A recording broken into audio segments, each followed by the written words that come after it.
Hi, and welcome to the Audi TV podcast. Kitzbühel is not one of the most beautiful winter sports regions in Austria just because of its 170 kilometers of slopes.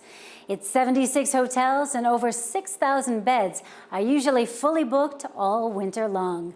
And still, Kitzbühel remains a picturesque village. But all of this changes on one January weekend.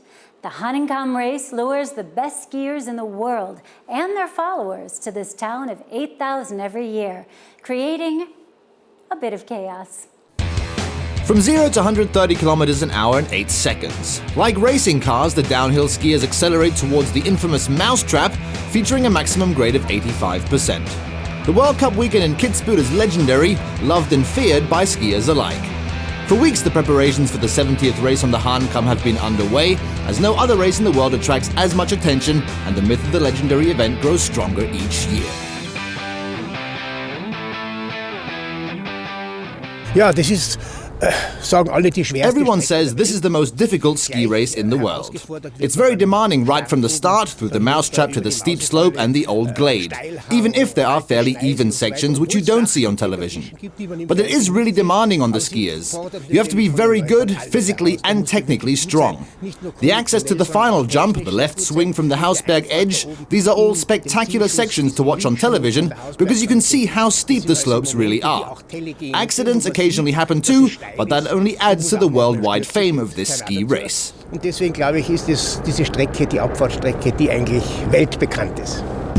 The effort by the organizers to host the most dangerous and spectacular ski race on the planet is gigantic. The helpers on the slopes are continuously provided with material by helicopters. Cameras are positioned in all crucial locations along the slope, while approximately 40,000 spectators await the downhill skiers in the finish area.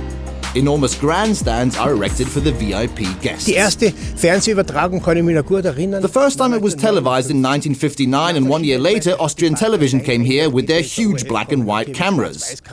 They had to transport everything back and forth with sleds, so you can imagine it was extremely difficult to manage. But over the course of time, more and more technology took over as the race grew bigger and bigger. As an announcer, I had 2 megaphones and an old record player, and we only played marching music and the occasional national anthem. Nowadays, it's all controlled with remote steering and time delay. It's fantastic to see how it all developed, although I do think about the old times every once in a while, because it was more quaint then.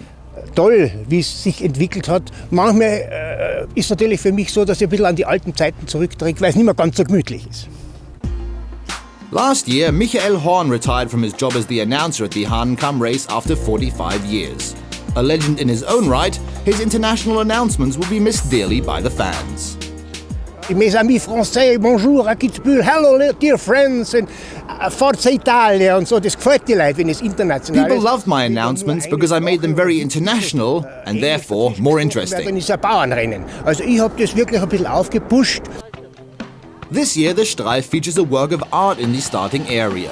A 10-meter-high ice sculpture commemorates the recently deceased skier Toni Seiler, a legend particularly here at the Streif in Kitzbühel. Toni Seiler war ein sensationeller Skiläufer. Toni Seiler was a sensational skier of his time. We're honoring Seiler by positioning him as if he's about to jump into the mousetrap. Hinunter sich stürzt. Here in the Seidelalm, Toni Seiler initiated the World Cup circus in January 1966. Meanwhile, it has evolved into a multi-million-dollar business in which every 100th of a second counts. For this reason, nothing is left to coincidence. We give this to our servicemen for the waxing. So we give them the air temperature, snow temperature, air humidity, snow humidity, and then we look at the track and just tell them how it is on the injected parts, how the flats like through here look, and how icy it is, and then we give a report to them for tuning the equipment. The Streif racetrack is 3,312 meters long and artificially iced from top to bottom for the World Cup races. Since these conditions are hazardous to the health of anyone but a professional skier, the slopes are locked off and guarded like Fort Knox. We're guarding the Streif, otherwise somebody might steal it. Only very few people are allowed onto the racetrack. Austrian mountain troops make sure that fresh snow is removed from the icy track. Since the skiers achieve speeds of up to 140 kilometers an hour, every soft spot on the racetrack could prove an unpredictable danger. Ice, on the other hand, allows most skiers with their razor-sharp edges to race down the slopes as if on tracks. The spectacular Hahnenkamm event commences on Friday with the Super G and features the downhill race as the highlight on Saturday. Finally, the slalom race is the exciting end to a spectacular weekend of skiing. Thanks for joining us here at the Audi TV podcast.